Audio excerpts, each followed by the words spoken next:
Միշտ հետաքրքիր, տարբերվող, բովանդակալից,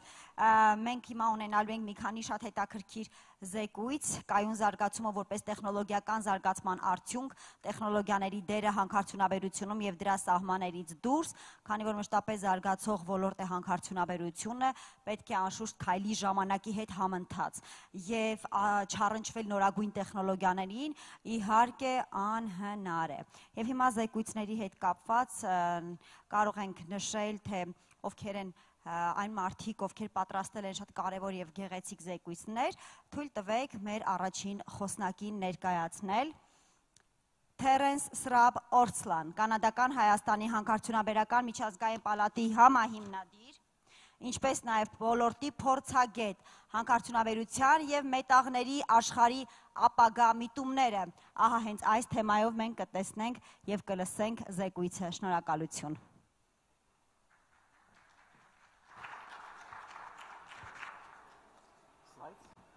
Մնաք առաջին էջ։ Բարև ժողովուրդ։ Տասախոսությունը անկերեն պիտի ենեմ, որովհետև որոշ բաներ կապը չգնամ թարգմանել։ Վերջին երկու օրը we have seen a lot of items and topics which kind of goes into what I'm trying to say. But before this, we had a session on Monday, a few days ago, at AUA. It was a workshop. We organized it last minute for the purpose of technology in this business. Responsible mining was the first topic that was promoted. We got down to optimization processes for mining and metals. People kind of follow me today.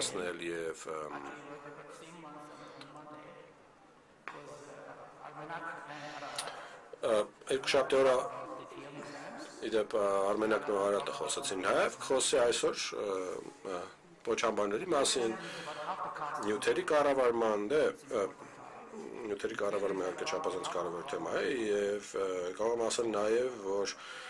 պոչամբարներն էլ այլ խնդիր են, դրանց մասին էլ պետք է լինի խոսել, ամենայն դեպս ես խոսեմ հետեւյալի մասին։ Մենք համաձայն ենք այն փաստին, որ հանքարդյունաբերական գործունեությունը ազդում է շրջակա միջավայրի վրա։ Դա փաստ է, վերջակետ։ Հանքարդյունաբերությունն ազդում է շրջակա միջավայրի վրա։ Ազդում է արդյոք անդառնալիորեն։ Միգուցե վերականգնել հնարավոր է, միգուցե մեղմել է հնարավոր, չգիտեմ, բայց ընդունում ենք այն փաստը, որ ազդում է։ Եվ ինչ ենք մենք անում որպես կազմակերպություն, այդ թվում խորհրդատվական, մենք փորձում ենք փոխել տեսությունը հանքարդյունաբերական գործունեության շուրջ ձևավորված եւ ցանկացած հանքարդյունաբերական ընկերություն ունի նաեւ լրացուցիչ բաղադրիչ իր ցանկացած գործունեության շրջանակում։ Ինչ է այն։ Հանքարդյունաբերական ընկերություններին պետք են գնահատումներ, չէ՞, որ համեմատելի լինեն այլ ներդրումների հետ։ Երկրորդը, մինչ այս պահն լսեցինք, որ ընկերությունները ճիշտ կլինի ասել, որ կախված են նաև մասնավոր ոլորտի որոշ կառույցներից, ասենք ինչպես Nvidia-ն օրինակ կախված է հանքարդյունաբերությունից, եւ մինչև անցնեմ արդեն սահիկներին, եւ մոտավորապես 10 րոպե ժամանակ ունեմ դա անելու համար, շնորհակալություն հայտնեմ Աննային, գերազանց ժամանակի կառավարման համար, այս թեման ընդհանուր առմամբ քննարկելու հնարավորության համար։ Հանքարդյունաբերական ընկերությունների խնդիրները սկզբունքորեն վերաբերում են արդյունավետությանը, այսինքն հանրությունը չգիտի որքան արդյունավետ է հանքարդյունաբերությունը, ինչպես է աշխատում, այդ կատարելագործման հարցն է, կարելի է ասել, ունիվերսալ, ոչ միայն Հայաստանում, այսինքն Կանադայից մինչև Հարավային Ամերիկա, Ասիա, Նաև պետական քաղաքականության խնդիրը չափազանց կարևոր է։ Քաղաքականության հարցը կախված այն պետությունների, կառավարությունների հետ, որոնք որոշում են այդ քաղաքականությունը։ Իսկ մարդիկ անդադ հարցնում են, էլի ինչ է հանքարդյունաբերական քաղաքականությունը։ Երկրներ ասում են չունենք ընդհանրապես։ Մշակում ենք ամեն հաջորդ հանքի համար ինչ անեն։ Բայց հետո գիտենք, որ կա նախադեպային իրավունք պարտադիր չի, հա, համանդրություն գրել կամ քաղաքացիական իրավունք ձևավորել որպես այդպեսին։ Հանքարդյունաբերական ռազմավարության հարցը չափազանց կարևոր է նաև։ Սրանք բոլորը ֆանտաստիկ վերնագրեր են, բայց ես ցանկանում եմ պարզապես ասել, որ հանքային ոլորտը ընդհանրում է տեխնոլոգիաներ, գիտելիք, ադապտացում։ Մենք բավականին ինտենսիվ ենք, բավականին թանկարժեք այդ տեսանկյունից, տեխնոլոգիաների տեսանկյունից, բայց երկուշաբթի օրը ես մասնավորապես շատ տպավորված էի ներկայացվածով, որտեղ այդ առանձնահատկությունները մանրամասնորեն ներկայացված էին եւ նկարագրված էր, թե ինչպես է պետք խնդիրը լուծել։ Մեկ բան, ինչին ուշադրություն ենք դարձնում իդեպ, նոր գիտական, նոր պաշտոններին, CTO, CFO, գլխավոր տեխնոլոգիական տնօրեն եւ գլխավոր ֆինանսական տնօրեն։ Այս երկու նոր պաշտոնը պետք է անպայման ղեկավարության եւ խորհրդի մակարդակով ներկայացնեն։ Մենք չենք նայում ընկերություններին, եթե CTO կամ CFO չունեն։ CFO-ն ֆինանսական չի, այլ ապագայի տնօրենն է։ Այս երկու սեկտորները շատ արագ են զարգանում, համոզելու ներդնողներին, մարդկանց ներդրում անել եւ նրանց, ովքեր ռիսկից խորշում են, նույնպես համոզեն։ Մենք նաեւ Calfix Management-ից սովորեցինք շատ մեծ պատահած դեպքերում կոնֆլիկտների կառավարումը կապ ունի շահագրգիռ կողմերի հետ կապված, կառավարության հետ կապված, ֆիսկալ հարցերի հետ կապված, ամեն ինչի հետ, հաճախորդների հետ կապված։ Հանքարդյունաբերության ընկերությունները մետաղ չեն արտադրում, նրանք արտադրում են մեկնարկային պրոդուկտ, որը կոչվում է կոնցենտրատ։ Կոնցենտրատը պետք է գնա զտարան, ձուլարան վերջապես դառնա վերջնական արտադրանք։ Այս շղթան վերջին տարիների ընթացքում դեռև ձևափոխվել է։ Աշխարհի կեսը ունակությունների զտման եւ ձուլման Չինաստանում են, նրանք զուտ գնողներ են կոնցենտրատի աշխարհից։ Հյուսիսային Ամերիկայում նոր վերջին տարիների ընթացքում նոր ձուլարան չի կառուցվել։ ԱՄՆ-ում ընդամենը 2 եւ 1 Կանադայում եւ ձուլարան, զտարան կա։ Չունենք բավականաչափ հզորություններ։ Երբ մարդիկ խոսում են մատակարարման անվտանգության մասին, մետաղի մասին չեն խոսում։ Մետաղը զտարան ձուլարանից է այլ երկրներում գտնվող գալիս, սա խոշոր խնդիր է։ Կանադայում մեր ամենամեծ Highland Valley Copper-ը նույնն է ըստ դասի ինչ քաջարանին է։ Քաջարանի գրեյդը 2 անգամ ավելի լավ է, քան կանադական հանքարդյունաբերության սեկտորը։ Այս են խնդիրները, որոնց մենք բախվում ենք։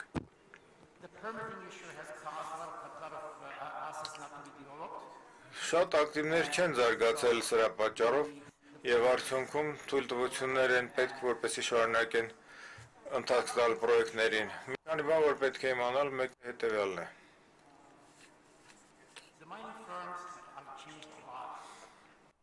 Հանքարդյունաբերության ընկերությունները շատ են փոխվել։ Հանքարդյունաբերության ընկերությունները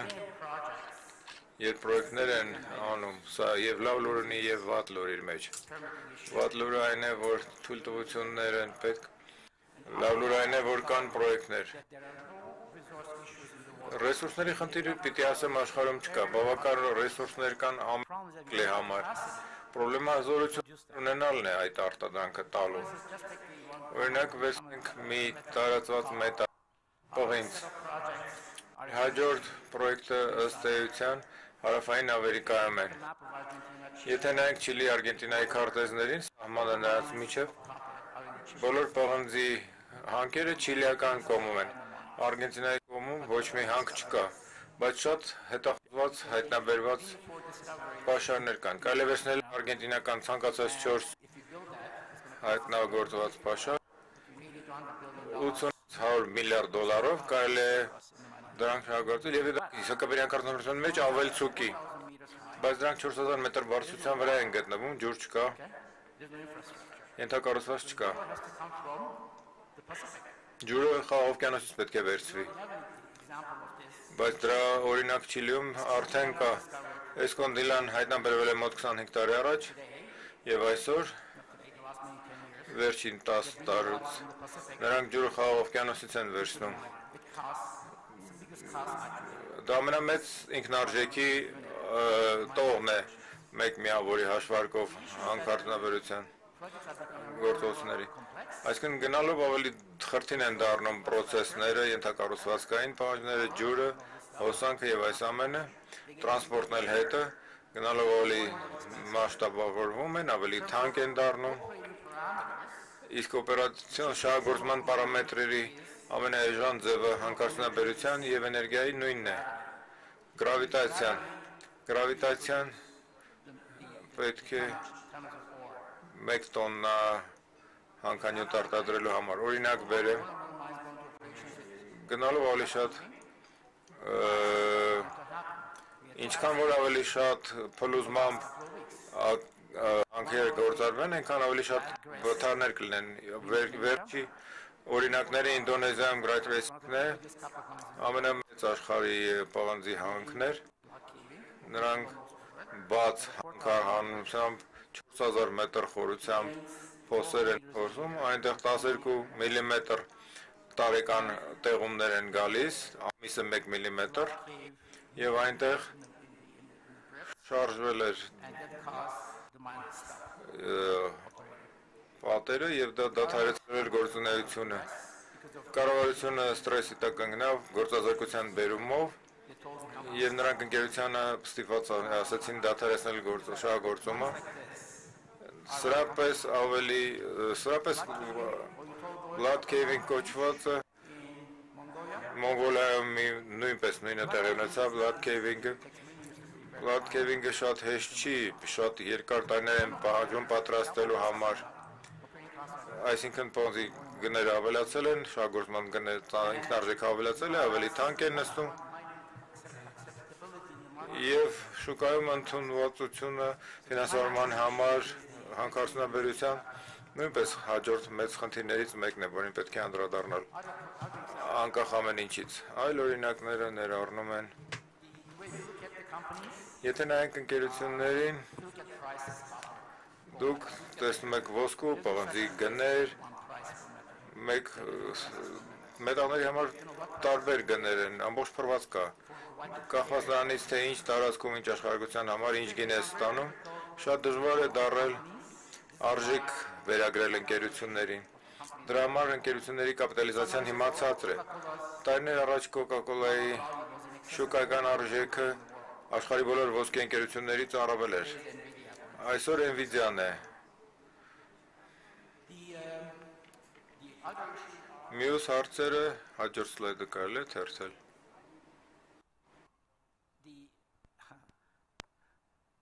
The disaster, the bottom line, the bonuses are lessons to learn. We had this huge tailings dam issue. Կա նաև փոչամբարների խնդիրը Բրազիլիայում 8-10 տարի առաջ։ Մարիանա, San Marco-ն եւ BHP-ն էին շահագործում երկու խոշոր ընկերություններ։ Այդ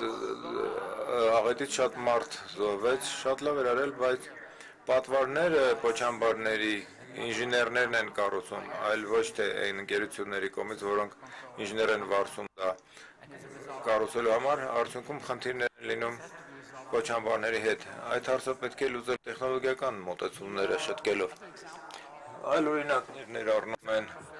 ինչ-որ մեկը Պանամայի մասին հիշատակում արեց Կոբրե Պանաման եւ նաեւ Պանաման փոքր երկեր է, 4 միլիոն ազգանություն, 1 միլիոն էլ զբոսաշրջիկներ, աշխատավոր միգրանտներ, Կոպր Պանաման երկրորդ ակտիվն է ջրանցքից հետո, 65 թվին հայտնաբերված մի հանք կա, որը երկու անգամ ավելի լավ որակը տալիս քան Կոպր Պանաման, եւ ինչ են դադարեցրել դրա շահագործումը, որտեղ նրանց ասացին, այդ ընկերությանը ասացին, որ ժողովուրդը չի սատարում այդ հանքին։ Բանակցությունները երկար ու խրթին էին եւ նրանք օրական $1 միլիոն ռոյալտիներ էին ստանում, որը շատ փող էր, բայց խնդիրը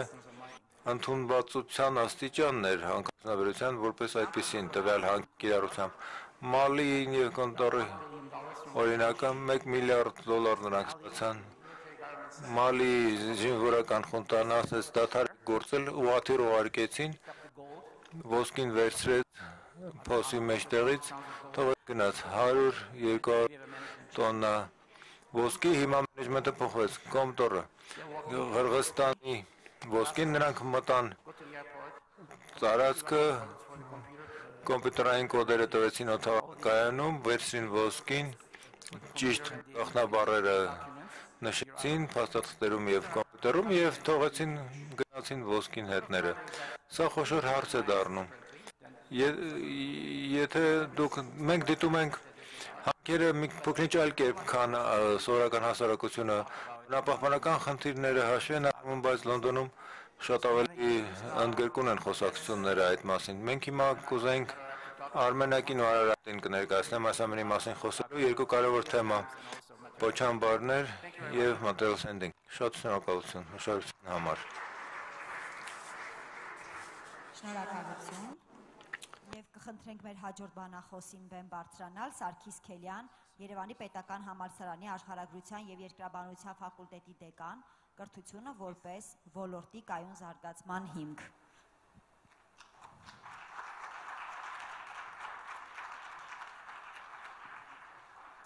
Շնորհակալություն համեցեք։ Հարգելի գործընկերներ, ողջունում եմ բոլոր ներկաներին։ Նախ շնորհակալություն եմ հայտնում, որ արդեն երկրորդ տարի անընդմեջ մեջ կազմակերպում ենք, թույլ տվեք նաև ես էլ ինձ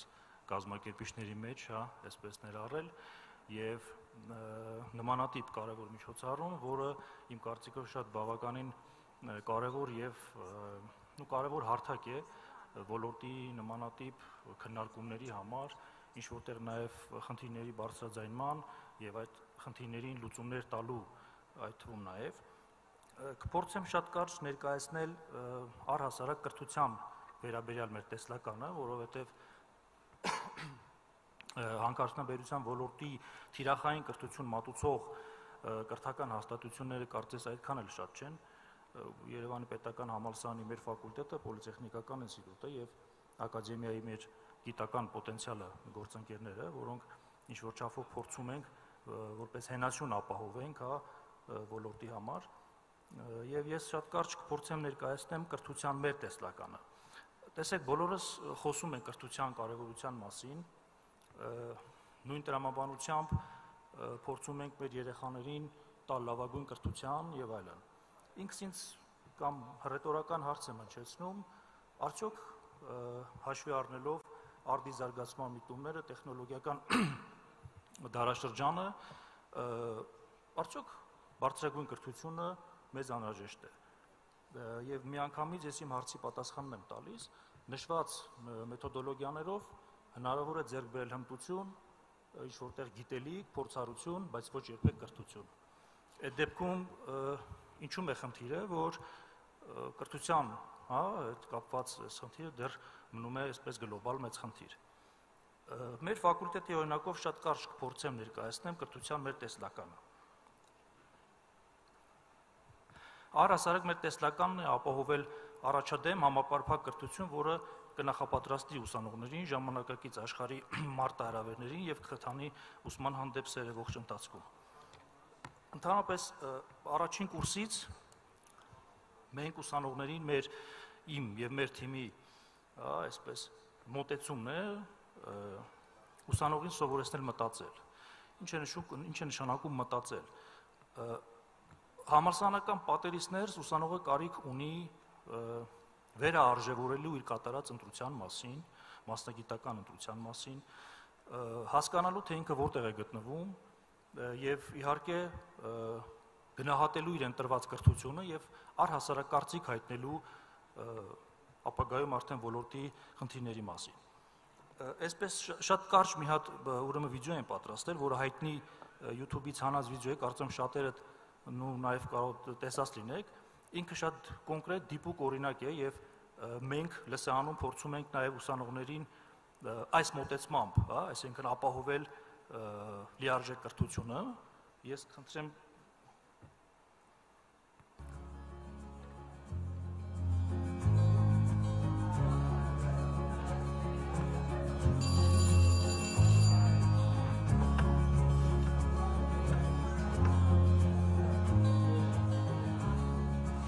Good afternoon, everyone.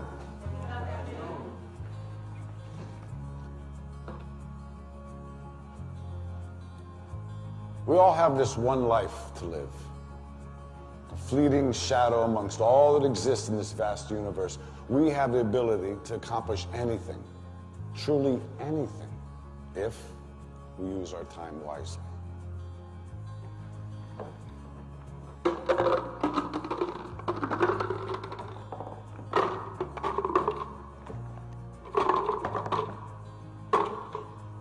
Is this jar full? Yes.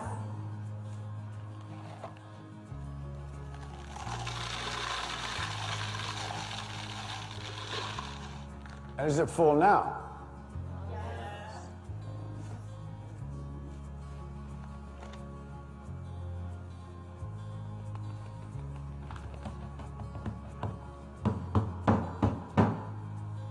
And how about now? Is the jar full now?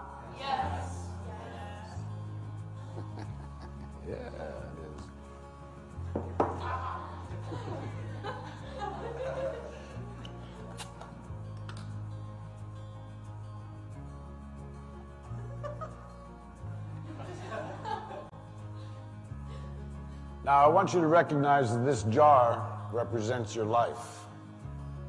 Golf balls are the important things, your family, your friends, your health, and your passions. The pebbles are the other important things, your car, your job, your home. And the sand is everything else. It's just the small stuff. Now, if you put the sand in the jar first, you won't have room for the pebbles or the golf balls. And the same is true in life. If you spend all your energy and your time on the small stuff, you won't have time for all the really important things that matter to you. Pay attention to the things that are critical to your happiness. Take care of the golf balls first, the really important things. Set your priorities, because everything else is just sand. Yes? Professor, what does the beer represent? I'm glad you asked. It goes to show that no matter how full your life may seem to be, there's always room for a couple of beers with a friend.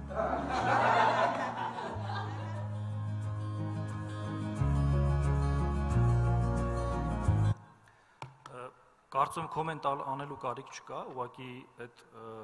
գոլֆի շարիկները հենց խոսում են իրենց կյանքի կարևորագույն բաղադրիչների մասին, այսինքն որից առաջին հենց կրթությունն է, որից նաև կարող է ածանցվել հասարակության համար պիտանի լիարժեք անդամ լինելը։ Երկրորդը կրթական ենթակառուցվածքների բարելավում։ Շատերը կարող են մտածեն նկատի ունեմ ուղղակի լսարանի ներկված պատերը, որը բնականաբար դա ուսանողի համար ավելի հաճելի է նման միջավայրում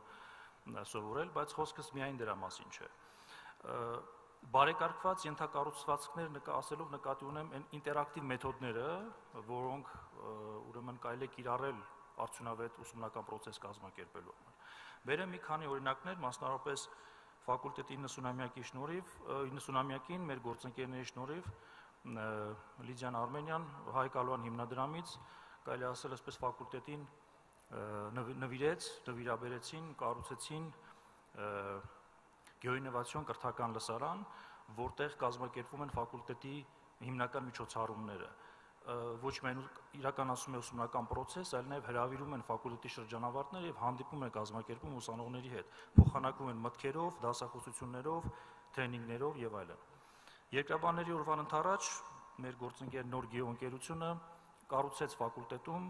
ինտերակտիվ լսարան, որը այս պահին կրում է ճանաչողական բնույթ, այսինքն այլ բան է դպրոցական աշակերտների կամ այն անձանց, ովքեր ցանկություն ունեն երկրաբանություն մասնագիտություն կրթություն ստանալու կամ առհասարակ իրազեկվելու երկրաբանության մասին, նմանատիպ ուրեմն գործիքներով հայտնվում են վիրտուալ աշխարհում, մասնավորապես Զանգեզուրի պղնձամոլուդենային հանքավայրում եւ Աղի հանքում եւ այլն եւ այլն։ Նոր գեոընկերության հետ ներողություն Կապանի լեռան հարստացման կոմբինատի հետ համատեղ այս պայն ընթանում են շինարարական աշխատանքները, կառուցվում է ապագայի միջավայր, խորագիրը կրող երևի այսպես մի ամբողջ ուրեմն միջավայր, որը ամբողջությամբ այսինքն տիրապետելու են ուսանողները։ Այդ ուրեմն շրջանակներում նաև մեզ համար ձեռք է բերել Leapfrog ծրագիրը, կարծում եմ ընդ որում մեր գործընկերները Հայաստանում են, ենթադրում եմ այստեղ նաև նստած են ու մեր դասախոսների համար վերապատրաստում են նաև այդ ծրագիրը կազմակերպելու, որտեղ ինքը ներդրվելու արդեն կրթական process-ի մեջ։ Եվ իհարկե Զանգեզուրի պղնձամոլուդենային կոմբինատի հետ նախատեսում ենք ստեղծել ուրեմն գիտահետազոտական կենտրոն, հաշվի առնելու ոչ միայն երկրաբանության առանձնահատկությունները, այլ համալսարանի ողջ պոտենցիալը։ Երրորդը սերտ համագործակցություն գործընկերների հետ։ Ամենայն անկեղծությամբ այս բոլոր ուրեմն մեր գործընկերները ձեռք են բերվել 2 տարվա ընթացքում եւ չկա այստեղ մի գործընկեր, որի հետ չունենք նպատակային առանցքային համագործակցություն։ Մշտապես ասել եմ եւ նորից կրկնում եմ, գործընկերների մուտքը այսինքն առանց գործընկերների ներգրավվածության անհնար է ուղղակի պատրաստել որակյալ մասնագետներ, որովհետեւ այն փորձը եւ այն կրթական ծրագրերում ներդրված առարկաները, որոնք պատրաստում ենք հենց նրանց համար, ուղղակի առանց փոխ համաձայնության ուղղակի անհնար է։ Կրթական ծրագրերի շարունակական զարգացում արդիական պահանջներին համապատասխան։ Այս կտորի մեջ ուզում եմ առանձնացնել մասնավորապես ուսումնական պրակտիկաները, որովհետև երկրաբանների, այդ թվում նաև աշխարհագետների համար նման մասնագետներ, որ լսանում չեն պատրաստում։ Այդ մասնագետները պետք է գնան դաշտ, այցելեն ուրեմն ծանոթանան հանքարդյունաբերական գործընկերներին եւ ԶՊՄԿ-ի ջանքերով արդեն երկրորդ տարին է, որ ուսանողները 2 շաբաթ անուն մեջ իրենց պրակտիկանն են անցկացնում Սյունիքի մարզում, ուսումնասիրելով մարզի երկրաբանական եւ աշխարհական առանձնահատկությունները։ Ուսանողակենտրոնի մոտեցում համատեղ աշխատանքում։ Իրականում ուսանողներին մենք հնարավորություն ենք տալիս նախ ուսանողները կարողանում են ինքնաարտահայտվել եւ իրենց կարծիքը հայտնել առհասարակ կրթական համակարգի վերաբերյալ։ Ունենք 3 ծրագիր ենք արդեն իրականացրել, առաջինը գեոներգրավում ամենամյա մասնագիտական ճամբարն է, որտեղ հավաքվում են ֆակուլտետի ուսանողները, համալսարանի ենթակայության տակ գործող Ծաղկաձորի հանգրվանում, Բյուրականի հանգրվանում եւ հենց այդտեղ են գեներացվում են գաղափարները, այնտեղ են շփվում գործընկերների հետ եւ նոր պլաններ եւ նոր կարգախոսներ մշակում։ Հաջորդը ուրեմն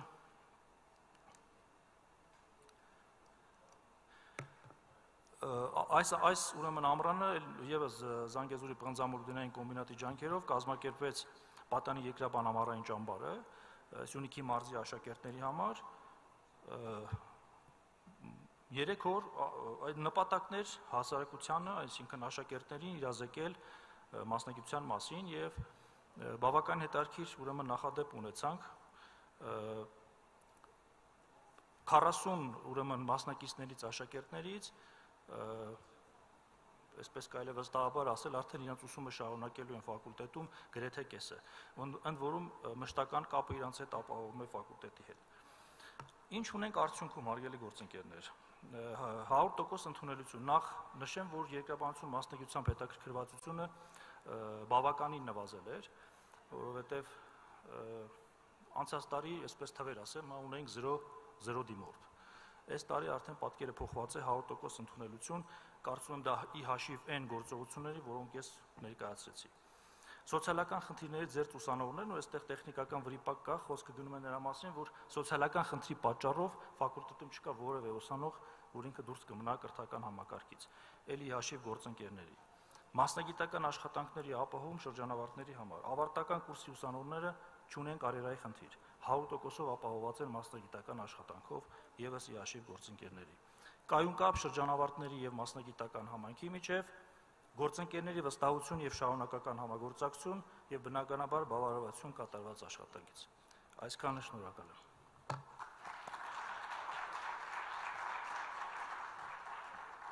Շնորհակալություն։ Եվ ահա հաջորդ զեկույցը Արմենակ Սահակյանը կներկայացնի ԶՊՄԿ ջրային ռեսուրսների եւ հիդրոտեխնիկական կառույցների կառավարման բաժնի ղեկավարը կխոսի պոչամբարների կառավարման ոլորտում արդիական մոտեցումների մասին։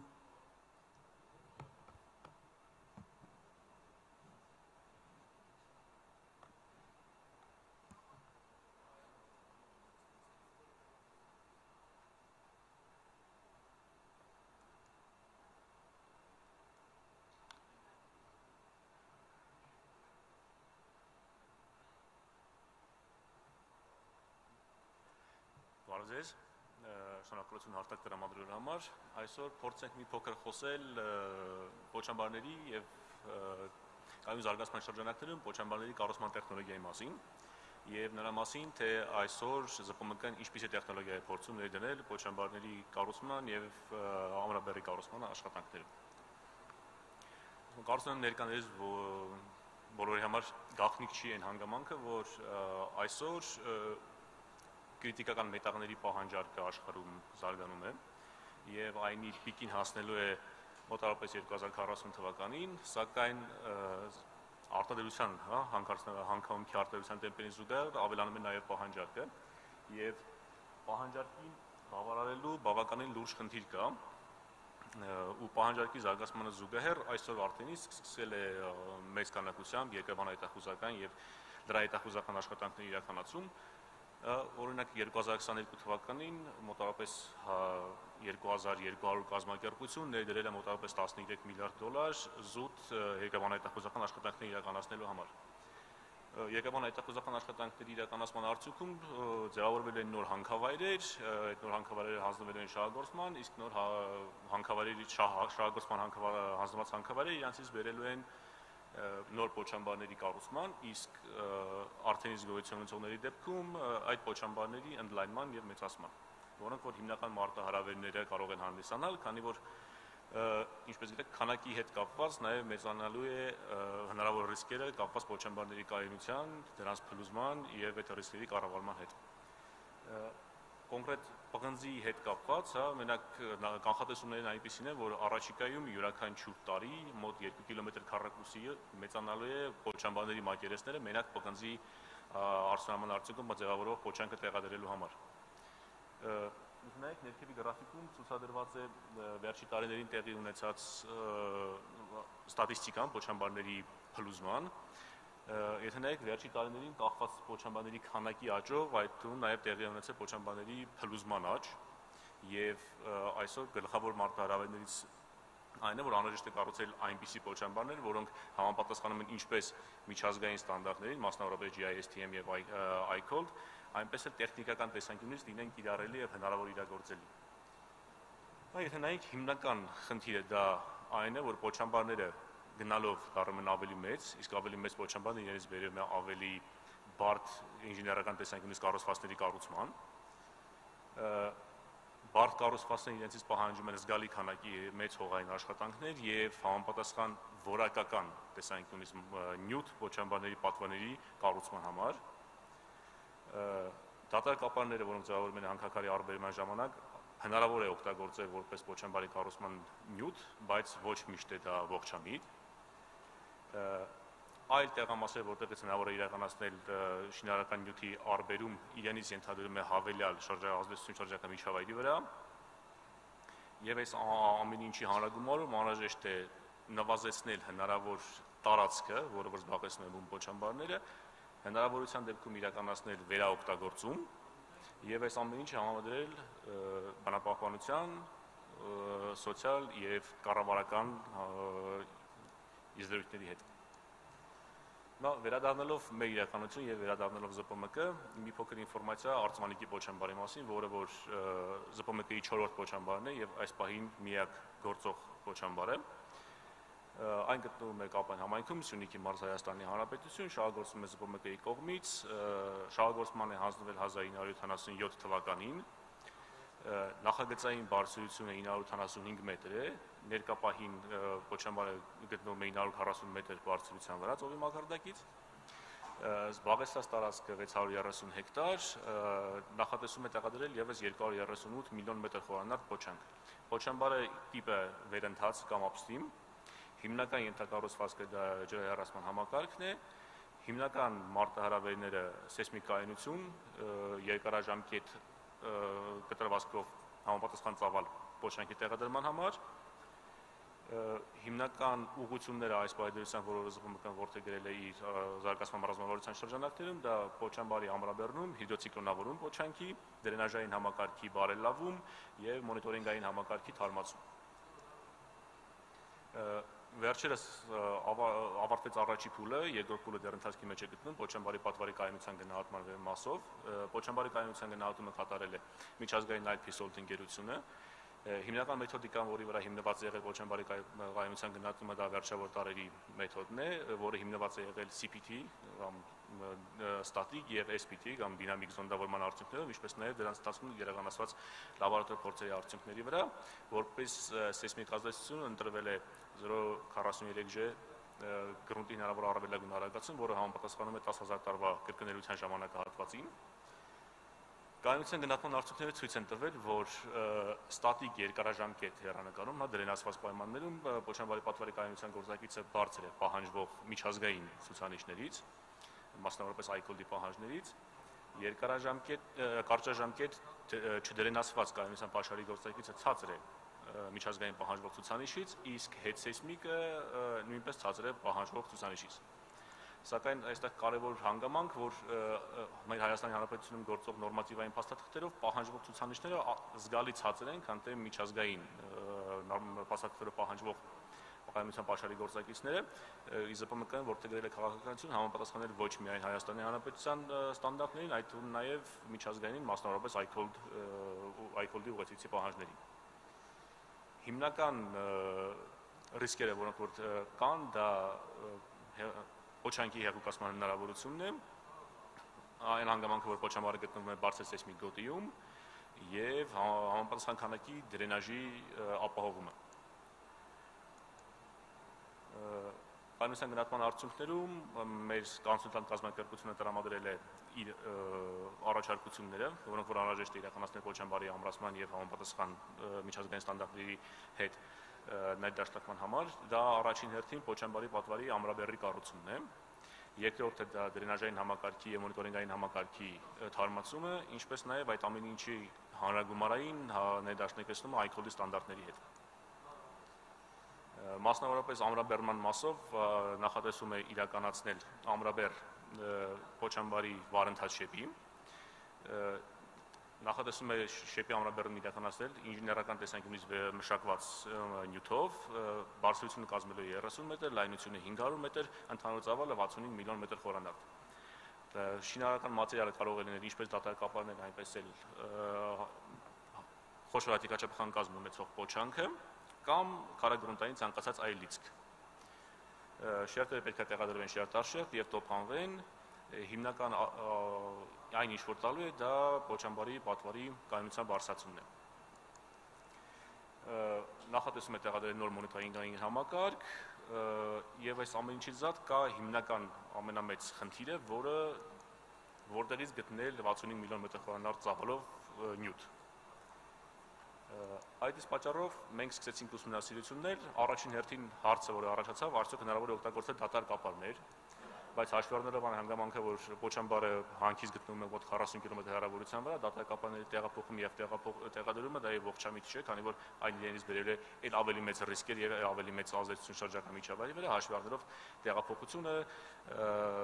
այն փոշին, տրաֆիկը եւ այլն, հաշվի առնելով երկու համայնքի մեջ ով ենք անցնելու ալտերնատիվ տեղամասեր քարագրունտային լիսկի համար համապատասխան քանակի Պոչամբարի տարածքում արկա չէ, Եվ այդ ամեն ինչին զատ նոր տեղամասեր իրենցից բերելու են նոր ռիսկեր շրջակա միջավայրի վրա եւ հարց առաջացավ էլ ինչ ունենք։ Ունենք փոչանք։ Արդյոք հնարավոր է փոչանքի մատերիալն օգտագործել։ Այո, քանի որ այն առկա է տեղամասում, եթե ունենա համապատասխան ֆիզիկա-մեխանիկական հատկություններ, ապա ինչու ոչ։ Մասնավորապես հատիկաչափական կազմ, համապատասխան ամրություն, խտություն եւ տոփանման դեմ դիմադրություն։ Դա եւ ընտրվեց այն դիապազոնը, որտեղի փոչանքները հնարավոր է օգտագործել ամրաբեռնման համար, իսկ նմանատիպ մատերիալ ստանալու միակ տարբերակը դա փոչանքի հիդրոցիկլոնավորումն էր։ Փոչանքի հիդրոցիկլոնավորման արդյունքում նախատեսում է ստանալ ինչպես մանրահատիկ, այնպես էլ խոշորահատիկ զանգված, իսկ խոշորահատիկ զանգվածն օգտագործել ամրաբեռի կառուցման համար, մանրահատիկ զանգվածը խառնելով փոչանքի մնացած մասի հետ ուղարկել դեպի փոչամբար։ Դա ինչ է տալու, դա մեզ տալու է կայունություն, դա մեզ տալու է արժեքի տեսակով cost effective ավելի, դա բերելու է բնապահպանական ռիսկերի նվազեցման, ինչպես նաև իրականացվելու է թափոնների վերաօգտագործում, այսինքն ունենալով թափոն, դա օգտագործվել է որպես շինանյութ։ Հիդրոցիկլոնավորման արդյունքում առանձնացվելու է երկու տեղամաս, առաջին հատված եւ ներսի հատված, հիդրոցիկլոնավորված փոչանքը տեղադրվելու է դեպի վարընթաց շեպը։ Այս պահի դրությամբ նախատեսում է, այսօր իրականացում է տեխնիկական գնահատում եւ փորձարարական տեղամասի նախնական նախագծման աշխատանքներ, որից հետո կառուցվել է փորձարարական տեղամասը, տեղամասի նախագծման աշխատանքները իրականացնում է Peterson Cook ընկերությունը, ամերիկական ընկերության անգլիական մասնաճյուղը, նախատեսում 2025 թվականի վերջ տեղադրել արդեն փորձարարական տեղամասը։ Մեզ տալու է, այս ամեն ինչը առաջին հերթին կայունություն ոչամբարի, նվազեցնել ազդեցությունը շրջակա միջավայրի վրա, լինելու է արժեքի տեսանկյունից ավելի ողջամիտ եւ այս ամեն ինչը տեղավորվում է կայուն զարգացման շրջանակներում։ Շնորհակալություն։ Շնորհակալություն պարոն Սահակյան, շնորհակալություն ելույթի համար եւ այսօրվա մեր վերջին զեկույցը եւ ելույթը Արարատ Մկրտումյան ԶՊՄԿ հեռանկարային հետազոտությունների բաժնի ղեկավարը կխոսի նյութերի տեղափոխման նորարարական տեխնոլոգիաների մասին։ Ես եթե թույլ տա Հերմինեն Արարատին Սիրով։ Շնորհակալ եմ։ Ես Արարատի ելույթից առաջ ուղղակի ուզում եմ կոմենտ անեմ, այսօր մենք այս պրեզենտացիայից հետո պարգևատրել մենք չէ, ասոցիացիան եւ տնտեսական լրագրողների ակումբը պարգևատրելու է այն լրագրողներին, ովքեր տարվա ընթացքում առավել հետաքրքիր եւ համապարփակ տեղեկատվություն եւ նյութեր են գրել ոլորտի մասին։ Ես ինչի վրա եմ ուզում ուշադրություն հրավիրել հատկապես լրագրող գործընկերների, թե իրականում որքան աշխատանք, որքան ջանք, որքան տեխնոլոգիական լուծումներ են ներդրվում այս process-ները կառավարելու վրա։ Մի բան, որ օրինակ մեր լրատվական դաշտում չի երևում, ես հասկանում եմ դա բարդ տեխնոլոգիական տերմինոլոգիա է եւ այլն, բայց կարծում եմ սրան կարելի է անդրադառնալ, որ դա այն ինչ որ մենք շատ հաճախ կարդում ենք, որ չգիտեմ, փոչանքները թափվում են, գետերը եւ այլն, այդտեղ կա փոքր ճշմարտության հատիկ ընդհանուր առմամբ, այսինքն դա լավ չի կառավարվում, հազար ու մի խնդիր կարող է առաջանալ, բայց որքան տեխնոլոգիա, որքան նորարարություն, որքան գիտություն, որքան փայլուն մասնագետներ են կանգնած իրականում տեխնոլոգիական լուծումների եւ բնապահպանական խնդիրների լուծման հետևում։ Շնորհակալություն եւ Արարատին խնդրենք իր պրեզենտացիան ներկայացնել։ Ողջունում եմ բոլորիս երկրորդ հայկական Mining Forum-ի շրջանակներում։ Այսօր ես ուզում եմ խոսել անկաքարի եւ դատարկապարների տեղափոխման ալտերնատիվ տեխնոլոգիաների մասին, բայց մինչ այդ փոքր այսպես ակնարկ, ընդհանրապես գաղտնիք չէ, որ այսօր անկարծությունաբերական ոլորտը ամենօրյա ռեժիմով զբաղված է նորարարությամբ, զբաղված է ավելի անվտանգ եւ կայուն զարգացմանը միտված լուծումների կիրառմամբ հանքավայրերում եւ դա արվում է բացահանքից մինչև փոչամբար, չշրջանցելով հարստացուցիչ ֆաբրիկան իհարկե, մասնավորապես, եթե խոսենք ֆաբրիկաների մասով, այսօր գաղտնիք չէ, որ ամեն ինչ գնում է թվայնացման եւ ավտոմատացման, ընդհուպ մինչև հանքահաստատուցիչ ֆաբրիկաներում ստեղծվում են թվային երկօրյակներ ֆաբրիկաների, որոնք միտված են հիմնականում շահագործական եւ տեխսպասարկման էֆեկտիվության բարձրացմանը, մի դեպքում թույլ է տալիս թվային երկվորյակը սիմուլյացիայի օգնությամբ ավելի բարձրացնել կորզվող արդյունավետությունը, մյուս դեպքում տեղսպասարկման դաշտում թույլ է տալիս բացահայտել թույլ օղակները սարքավորումների եւ պատահական կամայական սարքավորումների անջատումները, որը բերում է ֆաբրիկայի աշխատանքի դադարեցմանը, տեղափոխել կառավարելի դաշտ։ Բայց այսօր ես կուզենամ խոսել մասնավորապես բացահանքում, կրկնում եմ, հանքաքարի եւ դատարկ ապարների տեղափոխման մասին։ Ուրեմն գաղտնիք չէ, որ արդեն տասնամյակների վեր լավագույն իրեն ապացուցած մեթոդը դա ինքնաթափերով եւ էքսկավատորներով աշխատանքային մեթոդն է հանքավայրերում եւ դա ունի մի քանի պարզ պատճառ։ Առաջին հերթին համակարգը բավականին ճկուն է, ինչը թույլ է տալիս տարբեր հանքի չանցքներում աշխատել զուգահեռ մի քանի ուղղություններով, սարքավորումներն օգտագործել տարբեր բացահանքերում, եթե տվյալ հանքավայրն ունի մի քանի բացահանք աշխարհագրական կամ գեոլոգիայով պայմանավորված եւ թույլ է տալիս իրականացնել հանքաքարի խառնում, այն դեպքում, եթե դուք ունեք բարդ հանքային մարմին եւ խառնումը օգնելու է հետագայում բարձր կորզում ապահովելու գործում։ Համակարգը ինքնին ունի նախնական ցածր կապիտալ ներդրումներ եւ ունի աստիճանական մասշտաբայնացման հնարավորություն, ինչը թույլ է տալիս միանգամից մեծ գումարներ չներդնել համակարգի կիրառմանը։ Այն բավականին պարզ է շահագործման տեսանկյունից, վաղուց բոլորին հայտնի հասկանալի տեխնոլոգիա է, ունի ամբողջ աշխարհում եւ դիստրիբյուցիոն բազա, եւ տեղսպասարկման բազա, եւ պայստամասերի մասով խնդիր չունի։ Միևնույն ժամանակ համակարգը ունի մի քանի հատկանշական թերություններ, որոնք որ առաջինը եւ ամենակարևորը դա բարձր օպերացիոն ծախսերն են, որոնք որ պայմանավորված են ցածր արդյունավետ շարժիչների աշխատանքով։ Լավագույն դեպքում մենք խոսում ենք ներքին այրման շարժիչների մասին, որոնք ունեն մինչև 50% արդյունավետություն, նշանակում է մյուս 50% աշխատանքը գնում է բացառապես էներգիայի կամ ջերմության գեներացման։ Այստեղ մենք խոսում ենք նաև անվտանգային եւ շրջակա միջավայրի հետ կապված ռիսկերին։ Անվտանգային ռիսկերից է բազմականակ ինքնաթափերի առկայությունը հանքերում, ինչը կարող է բերել ինչպես վթարային իրավիճակների, այնպես էլ կողաշրջումների։ Շրջակա միջավայրի ազդեցության տեսանկյունից ինքնաթափերը դրանք ակտիվ փոշեգոյացման աղբյուրներ են, որոնք առայժմ հաղթահարվում են հիմնականում ջրցան մեքենաներով եւ ինչի՞ չէ նաեւ CO2 արտանետման գազերի գեներատորներ են։ Համակարգը ինքնին պահանջում է անընդհատ ճանապարհային սպասարկում, անընդհատ հարթ ճանապարհներ, կրկնում եմ նորից անընդհատ ջրային մշակում ճանապարհների, որպեսզի խուսափեն փոշեգոյացումից, աղմուկի գոյացումից եւ այլն։ Եվ թերևս ամենաակնառու թերությունը համակարգի դա նա է, որ հանքավայրի բացահանքի խորացմանը զուգահեռ մեծանում են հանքաքարի կամ ապարի տեղափոխման հեռավորությունները, հետևաբար ընկնում է ինքնաթափերի արդյունավետությունը, քանի որ ավելի շատ վառելիք է ծախսում A-ից B հասնելու համար, թեքությունը շարունակում է մնալ բարձր եւ անհրաժեշտություն է առաջանում ավելացնել ինքնաթափերի քանակը կոմպենսացնելու համար այդ հեռավորությունը եւ արտադրությունը գոնե նույն աստիճանի պահելու։ Այս կոնտեքստում մենք հանձն ենք առել ուսումնասիրել ալտերնատիվ կամ այլընտրանքային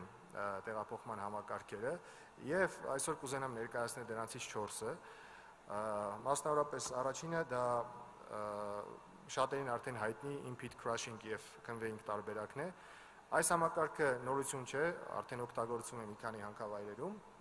վաղուց ապացուցել է իր կյանքի իրավունքը։ Համակարգի առանձնահատկությունը կայանում է նրանում, որ ջարդման տեղամասը տեղափոխված է անմիջապես հանքավայրի բացահանքի մեջ, այս կերպ ինքնաթափերի հաղթահարվող դիստանցիան կրճատվում է մի քանի կիլոմետրից ընդհանուր մինչև մի քանի 100 մետրի, այլ կերպ ասած ինքնաթափը նյութը ապարը տեղափոխվում է մինչև ջարդման տեղամաս, այնուհետև ջարդման տեղամասից ապարները կոնվերային ժապավենի օգնությամբ տեղափոխվում են կամ ֆաբրիկա կամ դատարկ ապարների լցակույտ։ Այս կերպ էներգիայի ծախսն է նվազում, մենք խոսում ենք 30-40% նվազեցման մասին։ Համակարգի հիմնական առավելություններից է ցածր օպերացիոն ծախսերը, որը պայմանավորված է բարձր էներգոարդյունավետության հետ։ Մենք խոսում ենք 80-95% էներգոարդյունավետության մասին, որովհետև խոսքը գնում է էլեկտրական շարժիչների մասին, որոնք իրենց ամբողջ պոտենցիալը փոխանցում են նյութի տեղափոխմանը։ Համակարգը ակնառու է նրանով, որ ապահովում է բարձր արտադրողականություն եւ այսպես կոչված continuous flow, այսինքն անընդհատ նյութի տեղաշարժման պրինցիպով է աշխատում եւ ամենակարևորը բացահանքում չունենք մեծ քանակությամբ ինքնաթափեր, որը որ բերում է խցանումների, պոտենցիալ վթարային իրավիճակների եւ այլ նվազեցման։ Միևնույն ժամանակ համակարգը ինքը բարձր կապիտալ ներդրումներ է պահանջում, ինչը նշանակում է, որ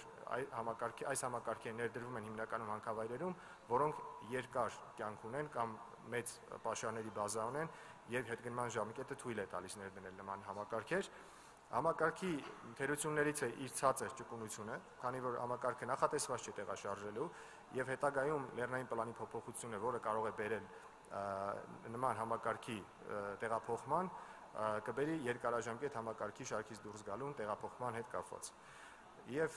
մի վերջին թերություն, որը որ հատուկ է էլեկտրական համակարգերին, այն 100%-ով կախված է էլեկտրականությունից, այլ կերպ ասած, այսպիսի համակարգը հոսանքի անջատումների դեպքում կանգ է առնում ամբողջությամբ։ Հաջորդ համակարգը, որի մասին կուզենամ խոսել, դա ավստրիական Doppelmayr ընկերության Robcon տեխնոլոգիայի մասին է։ Համակարգը առանձնանում է բարձր արտադրողականությամբ, մինչև 25000 տոննա արտադրողականությունում։ Համակարգը ըստ էության դա կոնվեյերային ժապավեն է, որը կախված է ճոպանուղուց, եւ իր առանձնահատկություններից ամենակարևորը թերևս բարդ լեռնային տեղանքն է, կամ այնպիսի տեղանքները, երբ որ ֆաբրիկան եւ հանքավայրը իրարից գտնվում են մեծ հեռավորության վրա, եւ ֆաբրիկա եւ հանքավայրի արանքում կան կամ բնակավայրեր, կամ ազգային պարկեր, կամ այլ կանաչապատ գոտիներ, որոնք որ անհրաժեշտ չէ որևէ կերպ ձևափոխել։ Ըստ էության մենք խոսում ենք մինչև 30 կիլոմետր պոտենցիալ հեռահարության մասին համակարգի եւ համակարգի հենապատերը կամ հենասյուները, որոնք որ դրված են այնտեղ, թույլ են տալիս մինչև 2.5 կիլոմետր իրարից հեռավորության վրա տեղադրել այդ սյուները, այլ կերպ մինիմալ վնաս հասցնելով շրջակա բնությանը։ Այս համակարգը եւս ունի իր թույլ կողմերը, այն նույնպես կապիտալ ինտենսիվ է, այն նույնպես կախված է էլեկտրականության առկայությունից, իսկ թերևս մյուս ակնառու կողմը այն է, որ այս համակարգը կարող է հաղթահարել մինչև 30 աստիճան թեքություն, որը հատուկ չէ որևէ այլ համակարգի, որպես կանոն նույն ինքնաթափերով տեղափոխելու դեպքում մենք խոսում ենք 10%-ի մասին, որը կարծես թե 8 աստիճանի կարգի թիվ է։ Երրորդ համակարգը, որը որ դիտարկում ենք, դա եղած ինքնաթափերի համակարգի էլեկտրաֆիկացումն է, այն թույլ է տալիս ծանրաբեռնվածությունը ներքին շարժիչների վրայից վերցնել եւ տեղափոխել էլեկտրական դաշտ։ Դրա համար անհրաժեշտ է ենթակառուցվածք պատրաստել, որպեսզի մեքենաները համալրվեն համապատասխան ագրեգատներով, որը թույլ կտա այլևս աշխատել ներքին այրման շարժիչով։ Այս համակարգը բավականին ճկուն է, այն օգտագործում է ֆինական մի շարք ընկերություններում, առայժմ հիմնականում պիլոտային տարբերակով, բայց այն բերում է մինչև 90% վառելիքային ծախսի նվազման, ներքին այրման շարժիչը աշխատում է շատ ցածր արտադրողականությամբ, այսինքն կյանքի տևողությունը շարժվող սարքերի բարձրացվում է եւ ծանրաբեռնված երթի ժամանակ ինքնաթափերի արագության տարբերությունը այս համակարգով եւ առանց այս համակարգի մինչեւ 2 անգամ է։ Սա կբերի իր հերթին արդյունավետության բարձրացման։ Համակարգի հիմնական թերությունն այն է, որ այն կապիտալ ինտենսիվ է, նկարում պատկերված ուղղանկյունները դրանք ենթակայաններն են, որոնք անհրաժեշտ են ունենալ, որպեսզի սպասարկեն համակարգը, եւ եւս մի թերություն կտրուկ շրջադարձերի ընթացքում համակարգը ցավոք ունակ չի աշխատել, անհրաժեշտ է այս դեպքում աշխատել ներքին այրման շարժիչով։ Սակայն որպես եւս մի առավելություն նշեմ, որ ի տարբերություն նշածս նախորդ երկու համակարգերի, այս համակարգը էլեկտրականության բացակայության դեպքում չի դադարում աշխատել, ավելի շուտ ճիշտ կլինի ասել, առհասարակ ապարների տեղափոխությունը չի դադարում, բացակայության ժամանակ հոսանքի համակարգը աշխատում է ներքին այրման շարժիչով։ Եվ վերջին տեխնոլոգիան, որը որ դիտարկում է ԶՊՄԿ-ն տեղակայելու եւ այս պահին իրականացվում է feasibility study-ն, դա կանադական Railway ընկերության առաջարկած համակարգն է, որը ըստ էության երկաթգիծ է, որը համակցում է վագոնային եւ երկաթգծային լուծումները, այն մինչեւ 80% նվազեցնում է ծախսը հոսանքի։ Ժամանակի սղության պատճառով ես կշրջանցեմ վիդեո տարբերակը։ Համակարգը գործածվում է էլեկտրական շարժիչների օգնությամբ, որոնք տեղակայված են ամբողջ երկաթգծի երկայնքով, եւ շարժիչները գործի են բերում անիվը, որը իր հերթին ուղղաձիգ շարժ է հաղորդում ամբողջ համակարգին։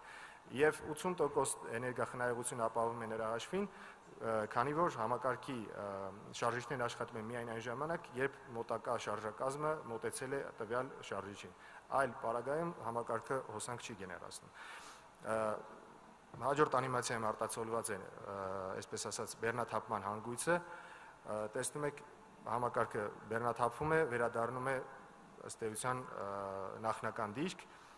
այն ունի մի շարք առավելություններ, թերևս գլխավորը փոքր տարածք է պահանջում, ի տարբերություն մեծ ինքնաթափերի, որոնք 30 + մետր ճանապարհներ են ուզում, այստեղ մենք խոսում ենք 8 մետրի մասին, այն էլ շղթայական սցենարի դեպքում, երբ որ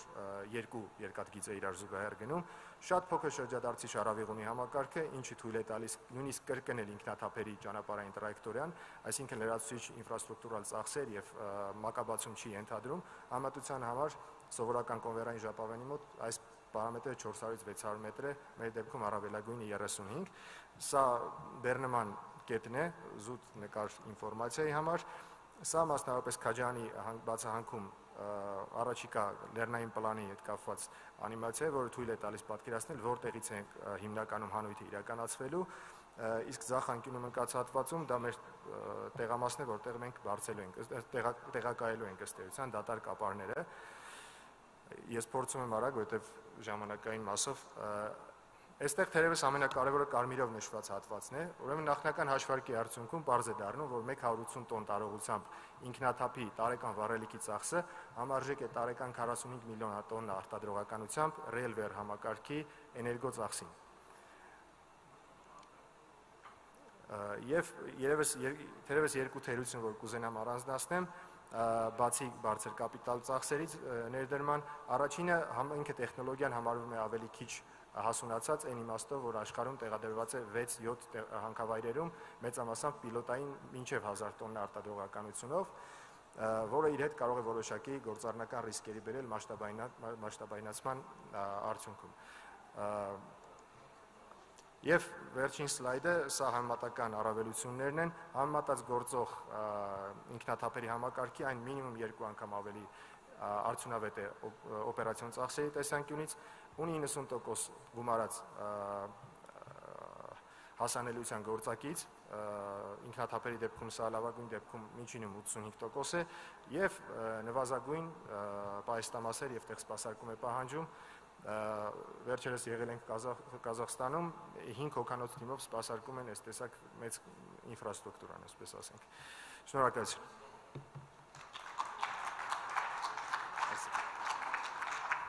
Շնորհակալություն։ Շնորհակալություն բոլոր զեկույցների համար, շնորհակալություն մեր բոլոր հյուրերին այսքան հետաքրքրություն դրսևորելու համար, անշուշտ ձեր ոլորտն է, ձեզ յուրաքանչյուրիդ հետաքրքիր են եւ խնդիրները, եւ լուծումները, եւ քննարկումները, եւ հատկապես բոլոր բանախոսներին, ովքեր որ պատրաստել էին զեկույցներ, աշխատանք էին տարել, դա անգնահատելի աշխատանք է, նաեւ այստեղ մենք արդեն նշեցինք, որ Երևանի պետական համալսարանից կան կամավոր երեխաներ, եւ ես այսօր իմացա, որ նաեւ նրանք մեծ սիրով նստում են եւ լսում են զեկույցները, սա նրանց համար մի անփոխարինելի դասապրոցես է նաև կարծում եմ։ Եվ ահա այսօր պետք է ամփոփենք օրը եւ ամփոփելու ենք շատ գեղեցիկ։ Մեր երկօրյա հագեցած ֆորումը կարևորագույն մրցանակաբաշխությամբ ենք ամփոփելու, ինչի մասին այսօրվա սկզբում դեռ մենք խոսեցինք, եւ հիմա մենք հանձնելու ենք հրաշալի մրցանակներ եւ դրա համար պիտի խնդրեմ ինձ ոլորտի մասնագետները օգնեն եւ այսպիսով եմ հրավիրում Հայաստանի տնտեսական լրագրողների ակումբի նախագահ Աննա Բաղդասարյանին,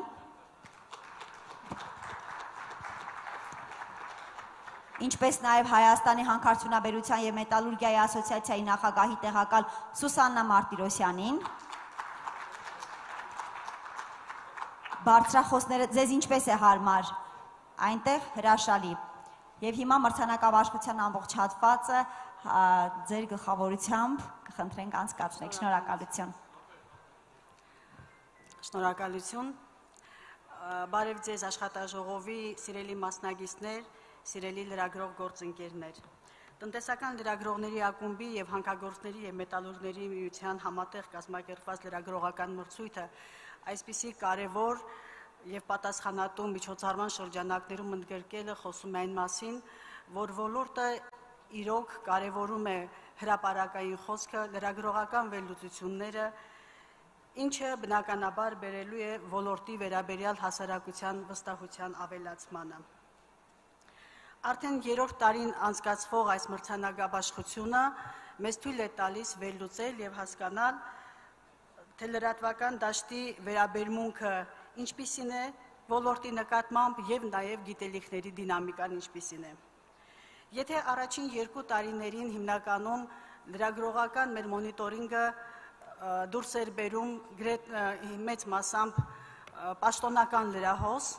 ապա այս տարի կարող ենք ասել, որ պաշտոնական լրահոսին զուգահեռ սկսել են ավելանալ նաև խորքային նյութերը, որոնք վերաբերում են ոլորտի խնդիրներին եւ ավելի մասնագիտական վերլուծությունների են ենթարկվել։ Եվ այսպիսով այս տարի դուրս ենք բերել 120 նյութ եւ մոնիտորինգի ենք ենթարկել 50-ից ավելի լրատվական կայք եւ զանգվածային լրատվության ամենատարբեր միջոցներ։ Դրանցից 18-ը ընդգրկվել են մրցույթի կարճ ցանկում։ 6 հոգուց բաղկացած մրցութային հանձնաժողովը ոլորտի մասնագետներ, խմբագիր, երկրաբան իրականացրել են բավականին բարդ եւ մանրակրկիտ աշխատանք։ Եվ ինչի համար ուզում եմ մեր շնորհակալությունը հայտնել մեր հանձնաժողովի անդամներին, երկրաբանական գիտությունների ինստիտուտի տնօրեն Խաչիկ Մելիքսեթյանին, տարածքային կառավարման եւ ենթակառուցվածքների նախարարության ընդերքօգտագործման ոլորտի քաղաքականության մշակման բաժնի պետ Սեդա Հակոբյանին, Նոյան Տապան լրատվական գործակալության գլխավոր խմբագիր Գայանե Առաքելյանին, տնտեսագիտական համալսարանի վիճակագրության ամբիոնի վարիչ Արմեն Քթոյանին, հանքագործների եւ մետալուրգների միության փոխնախագահ Սուսաննա Մարտիրոսյանին։ Այսօրվա մրցանակները շահած նյութերում մեծ է նաև պրոֆեսիոնալ փորձագետների դերը։ Նրանց ներդրումը եւ ինչի շնորհիվ մեր լրագրողական նյութերի որակը ավելի բարձր է եւ ավելի գոհացուցիչ։ Եվ ուզում եմ հնչեցնել նաև նրանց անունները եւ նրանց ասել շնորհակալություն հանքագործության ոլորտի անկախ փորձագետ, որը նաև հանքագործների մետալուրգների միությունում աշխատում է նաև միությունում, Շուշանիկ Քերոփյանին, շնորհակալություն։ Երկրաբանության ինստիտուտից Արշավիր Հովանեսյանին մեր շնորհակալությունը։ Միջազգային փորձագետ պարոն Սրապ Օրտլանդին, որը մեծ սիրով մեր լրագրողների բոլոր կամայական հարցերին պատասխանում է, ձեզ շատ շնորհակալ ենք։ Մենք ունենք նաև Ղազախստանից փորձագետ Օդիլով Թեմուրը, իրեն նույնպես շնորհակալություն։ Սիրով խոսքը փոխանցում եմ հանքագործների եւ մետալուրգների միության փոխնախագահ Սուսաննա Մարտիրոսյանին, այնուհետև կանցնենք մրցանակաբաշխությանը։ Այս բեմում ենք ընդգծելու ոչ միայն լրագրության ուժը եւ նշանակությունը, այլ գնահատելու այն աշխատանքը, որը կատարվում են լրագրողները հանքարդյունաբերության ոլորտը ավելի թափանցիկ դարձնելու համար։ Այս մրցանակաբաշխությունը գնահատանքի, վստահության եւ խրախուսանքի խոստովանություն է լրագրողներին։ Եվ ուզում եմ առիթը օգտագործելով շնորհակալ լինել տնտեսական լրագրողների ակումբին արդեն 2-րդ տարին անընդմեջ այս մրցանակաբաշխությունը կազմակերպելու համար։ Իսկանը։ Շնորհակալություն ձեզ։ Սուսաննա ջան, մեր ամենահաճելի պահն է եւ մեզ համար եւ լրագրողների դրամական մրցանակներ են, որոնց չափը բնականաբար չենք հնչեցնելու, մենք կփոխանցենք իրենց հավաստագրերը եւ այսպիսով առաջին տեղում լավագույն վերլուծական հոդված անվանակարգում հաղթող է ճանաչել Գևորգ Ավչյանը, ով հավաքել է ամենամեծ բարձր միավորները։ Բարձր ծափահարություններ։ Գևորգի նյութը վերաբերում էր հանքարդյունաբերության ոլորտում ներդրումներ գրավելու համար, ինչու Հայաստանը խնդիրներ ունի եւ ինչպես ինքն է ձևակերպում, ինչու Հայաստանը միջազգային լեզվով չի խոսում։ Շնորհակալություն բազմակողմանի վերլուծության համար։ Շնորհավորում են Գևորգ Ավչյանին, հրաշալի թեմա։ Մրցանակի կապակցությամբ ընդունեք շնորհավորանքները եւ ծափահարությունները։ Լուսանկար, չենք մոռանում լուսանկարվել այս հիշարժան օրվա ընթացքում։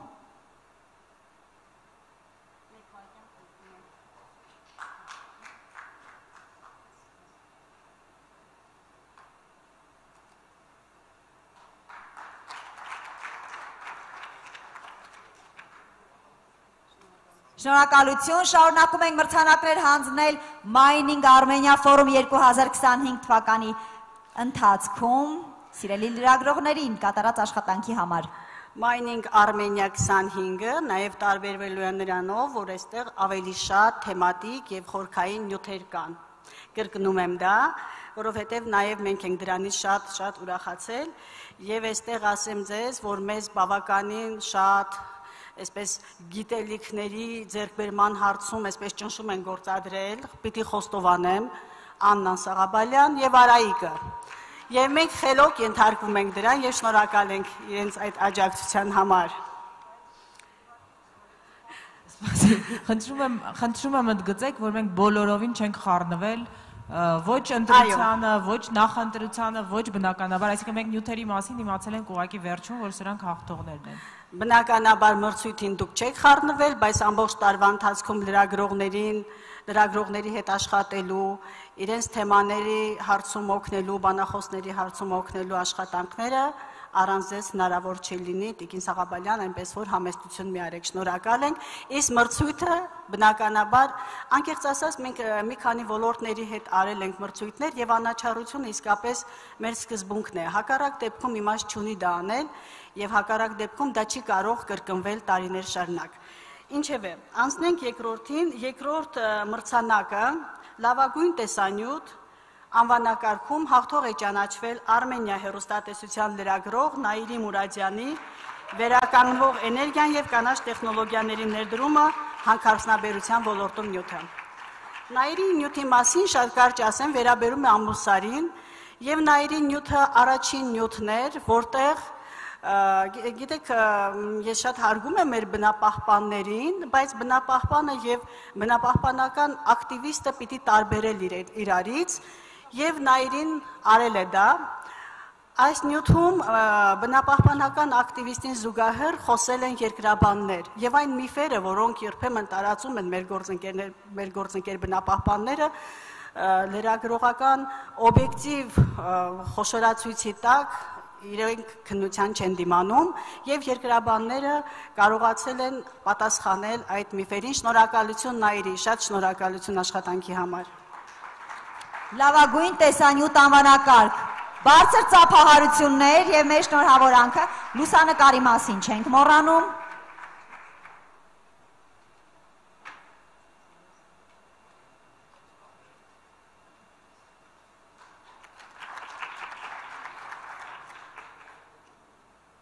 Շնորհակալություն, շարունակում ենք մրցանակաբաշխությունը եւ այսպիսով հաջորդ անվանակարգը որն է։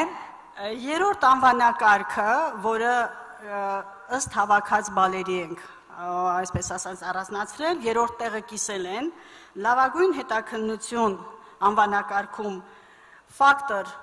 TV եւ Factor.am-ի լրագրող Գայանե Խաչատրյանի հետաքննությունը Գայանեն արդեն բնավորություն է դարձրել մեր մրցույթին անպայման գոնե տարին մեկ շահելու, 2 տարին մեկ, այնպես որ շնորհակալ ենք Գայանե ձեր ակտիվության համար եւ Գոլես Արմենիի թերթի լրագրող Լիաննա Գյոզալյանը լավագույն տպագիր հոդված անվանակարգում։ Խնդրեմ լավագույն հետաքննություն եւ լավագույն տպագիր հոդված համեցեք Լիաննա ջան։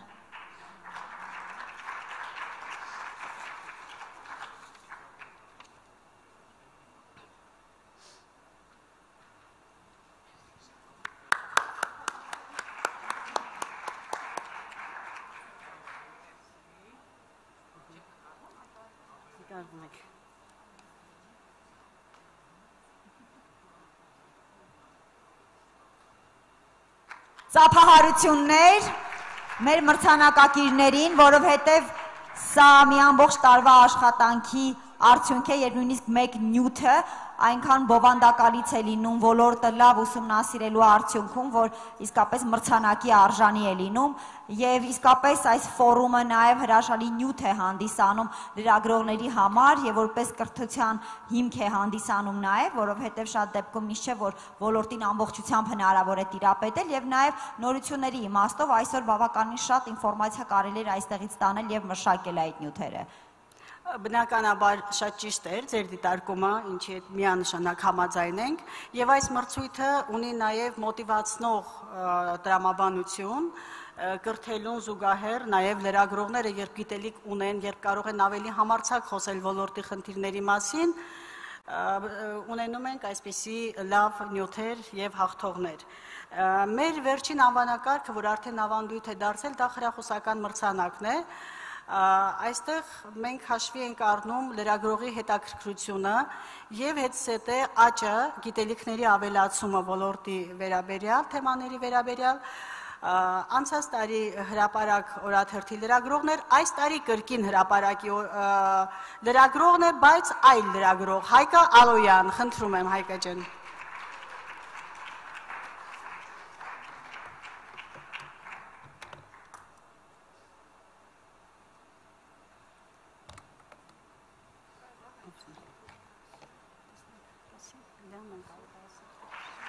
Ծափահարում ենք։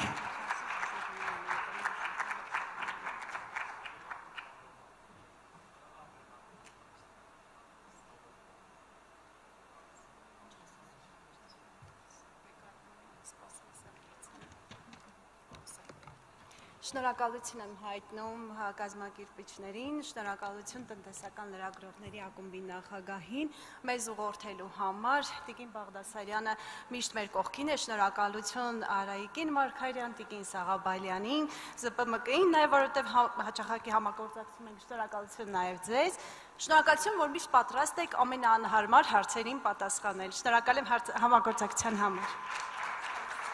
Մենք ուզում ենք հասնել նրան, որ դուք ոչ թե անհարմար հարցեր տաք, այլ բարդ հարցեր տաք, մասնագիտական եւ այստեղ արդեն նեղեք ընկնեն։ Անհարմարը հենց դա նկատի ունի։ Լուսանկարի մասին չենք մոռանում։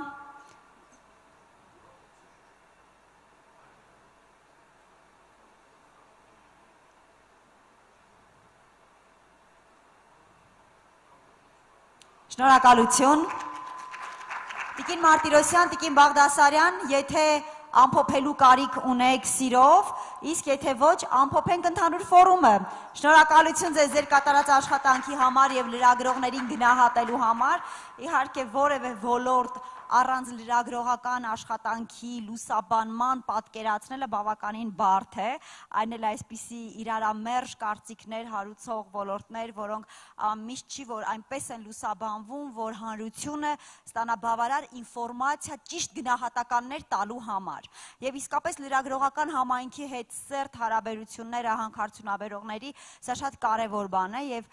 ինչպես արդեն նշեցին իմ գործընկերները, պետք է նաև խրախուսել լրագրողներին, ովքեր ոգևորված եւ ովքեր շնչված լինեն նման հետաքրքիր եւ բարդ ոլորտ հետաքննելու եւ լուսաբանելու համար։ Դե ինչ, քիչ մոտենում ենք 2025 թվականի մեր Mining Armenia ֆորումի ավարտին, բայց ավարտից առաջ ես ուզում եմ պարոն Ջհանյան ձեզ բեմ հրավիրել, որպեսզի լսենք ձեր խոսքը հրաժեշտից առաջ, բարձր ծափահարություններով։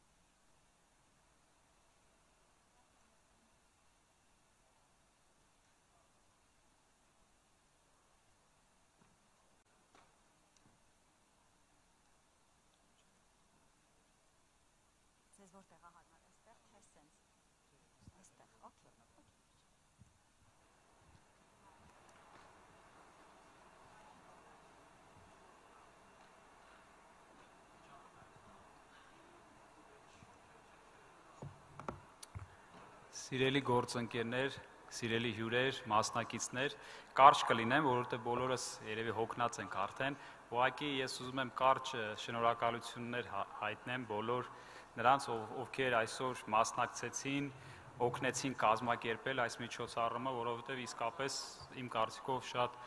բովանդակալից եւ լավ միջոցառում ստացվեց։ Համար ես իրականում կուզեի բոլորին անուն առանուն շնորհակալություն հայտնել, բայց կաշխատեմ կարճ լինել, որ շուտ ավարտենք։ Առաջին հերթին շնորհակալություն եմ ուզում հայտնել էլի հովանավորներին, բոլորին, էլի առանց տարանջատելու գլխավոր եւ ոչ գլխավոր բոլոր հովանավորներն էլ մեր համար կարեւոր եւ գլխավոր են։ Ուզում եմ շնորհակալություն հայտնեմ։ Իրականում ես գրգրել եմ, այնքան շնորհակալություն ունեմ, պես պետք է մոտս նշել եմ, որ ոչ մեկին բաց չթողեմ։ Մեր բոլոր խոսնակներին եմ ուզում շնորհակալություն հայտնեմ, այդ թվում մեր արտերկից եկած մեր խոսնակներին, որոնք եկել են, այդքան ճանապարհ են գտրել եւ օգնել են մեզ կազմակերպել ավելի բովանդակալից ֆորումը։ Ուզում եմ շնորհակալություն հայտնել մեր կազմ կոմիտեին, բոլորին, 5 հոգանոց կազմ կոմիտե էր, բայց բոլորին շնորհակալություն եմ հայտնում, անուն առանուն կարող եմ նշեմ, Անա Սաղաբալյան, Սուսանա Մարտիրոսյան, Արմեն Ստեփանյան, Մարգարիտա Ափրոյան, շնորհակալություն ձեզ շատ գերազանց ֆորում կազմակերպելու համար։ Ուզում եմ բոլոր լրագրողներին շնորհակալություն հայտնել ներկա լինելու եւ լուսաբանելու համար, նաեւ մեր երիտասարդ եւ ոչ այնքան վոլոնտյորներին, որոնք պատրաստ էին մեր կողքին էին եւ օգնում էին մեզ, առանց ձեզ էլ անհնար կլիներ այս ամեն ինչը կազմակերպել։ Սպրինգին եմ ուզում շնորհակալություն հայտնել, իսկապես դուք էլի գերազանցեցիք ձեզ, անցած տարվանից էլ ավելի լավ ֆորում կազմակերպելու, Տաթևիկին, Մարինային եւ Մանային եւ բոլոր ամբողջ ձեր անձնակազմին, ուղղակի էլի անուն չեմ տալիս, բայց բոլորից շատ շնորհակալություն։ Նաեւ ուզում եմ բոլոր հյուրերին նշեցի, որ շնորհակալ եմ, որ եկել ենք, նաեւ կառավարության անդամներին եւ ներկայացուցիչներին, որտեղ այս տարի էլ ավելի տենց մեծ կազմով մասնակցեցիք, իսկապես առանց ձեզ այս ֆորումը կլինի ուղղակի ոնց որ բիզնես community ինչ որ մի հատ հավաքույթ, որ եկանք, խոսացինք, բողոքեցինք, գնացինք, իսկ ձեզ հետ միասին դա լինում է բովանդակալից այն առումով, որ դա հնարավորություն է տալիս ինչ որ փոփոխություններ կատարել համատեղ, իրար լսելով եւ այդ առումով շնորհակալ ենք, որ ավելի տենց մեծ կազմով մասնակցեցիք, հուսով եմ այդ բոլորիս համար օգտակար եղավ։ Նաեւ կարծես թե բոլորին նշեցի, ում էլ չնշեցի, էլի եմ ասում, բոլորին շնորհակալություն եւ մի հատ առանձին վերջում շնորհակալություն եմ ուզում հայտնել մեր երեկվա այդ երգիչներին, որ նաեւ այդ ուրախ ձևի ամեն ինչ կազմակերպեցին եւ մեր թարգմանիչներին, որովհետեւ ես երեք տենց գնացի երեկոյան լսում էի թարգմանիչների նաեւ թարգմանությամբ այդ բանը, ներես ֆորումի մի քանի բան, ես հասկացա, որ այդ մարդիկ ամենաշատ չարչարվածն էին, այսօր առավոտից երեկո եւ այսօր էլ իրանք անընդհատ աշխատել են, եթե ինչ որ մենք հնարավորություն ունենք ավելի շատ տենց հանգիստ նստել, իրանք անընդհատ աշխատել են, շնորհակալություն նաեւ ձեզ։ Կարծում եմ, որ այս ֆորումը ստացվել է եւ հուսանք, որ ամեն տարի մենք այս ֆորումը կզարգացնենք, կուժեղացնենք եւ այդ ֆորումի գլխավոր նպատակը հենց այս ֆորումը ինքնանպատակ չի, իր գլխավոր նպատակը այն է, որ մենք ունենանք զարգացած տնտեսություն, զարգացած եւ ավելի ժամանակակից հանքարդյունաբերություն։ Կարծես թե մենք քիչ-քիչ դրան արդեն գալիս ենք, հուսանք, որ դա շարունակական կլինի։ Շնորհակալություն բոլորին։ Շնորհակալություն պարոն Ջհանյան։ Եվ շնորհակալություն մեր հաղորդավարին, որովհետև առանց նրա այս ֆորումը կկորցներ իր շուքը։ Շնորհակալություն։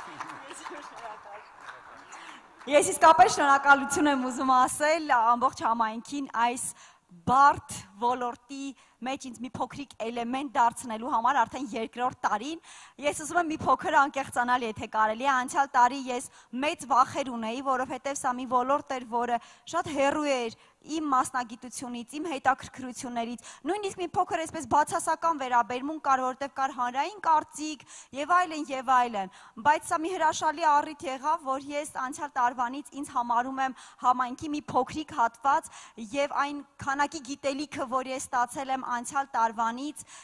մինչ այս պահը եւ հուսամ նաեւ մինչ 2026 թվականը ինձ համար գիտելիքի մի ահռելի պաշար է, որը նաեւ հուսամ կփոխանցեմ իմ շրջապատի մարդկանց, կվարակեմ իմ շրջապատի մարդկանց ոլորտին ճիշտ գնահատականներ տալու համար։ Դե ինչ, Mining Armenia Forum 2025-ը միասին եկեք համարենք կայացած, ծափահարենք եւ ասենք բարի գալուստ Mining Armenia Forum 2026։ Ցտեսություն։